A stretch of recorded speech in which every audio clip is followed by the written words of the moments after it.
So we've evolved from the first one. Sackboy or Sackgirl is still very much you, and I think we keep that sacred. But what's amazing is that you can now dress up what we call a Sackbots to play as actors in either your stories or our stories. So we have a more cinematic, more narrative feel than the first game, because you have these great little characters who come in, they introduce you to this crazy story about the Negativatron that's coming to destroy the world, and you join the Alliance and they take you through this crazy story to save the world of Craftworld. But because we can use these characters, the world is much more alive than the first game. And when you combine it with the other new features like the grappling hook or the machines and the vehicles, the gameplay ends up, by the end of the game, it begins as platforming, but by the end of the game you've met all these characters and you're doing all kinds of gameplay like top-down races and even shooting games in some places. So it's a very varied gameplay taken through the story.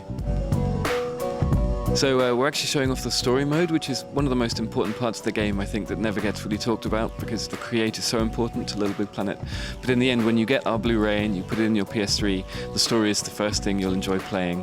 And it also provides the inspiration for maybe tempting you into create.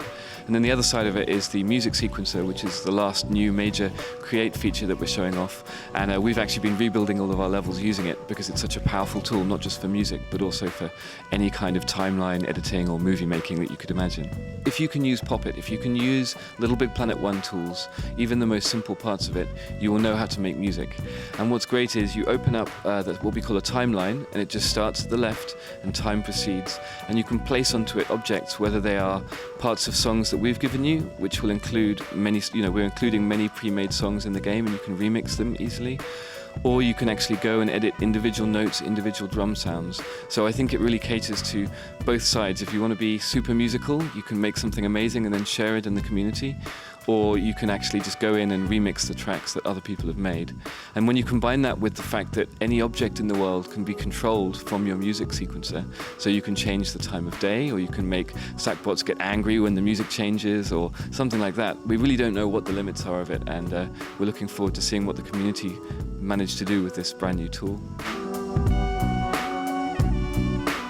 We call the cutscenes, actually they're just levels like any other, but you can effectively have these actors now, you can have cameras with a lot of control over the cuts and the transitions.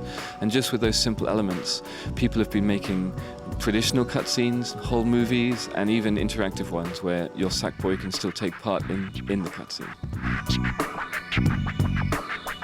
One of the things we found was that all these new features sound kind of scary, and we invited some of the best creators to our offices to just try using the new stuff without any tuition, without any help.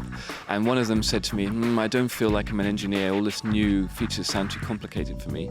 And I always find it difficult creating in that first stage, that stage when it's just a blank canvas.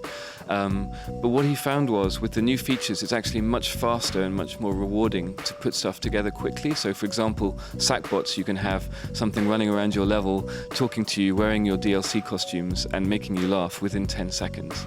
And at the end of the day, he said that he'd completed more stuff in one day than it would take him a week in the old game. So I think that the process is very familiar, but strangely more rewarding, because the new features make it easier and faster to create something good. And I hope that means that the super creators out there will use the extra time they have to really polish their levels. So that LBP 2, we should see a whole new level of balance and polish and finesse. I really look forward to seeing how they use lbp.me, which is the new website. Every user in every level gets a web page. So now you guys should be able to advertise your own levels, shout about it, blog about it, link to the stuff that you love or the stuff that you've made, and really make sure that people get to see it.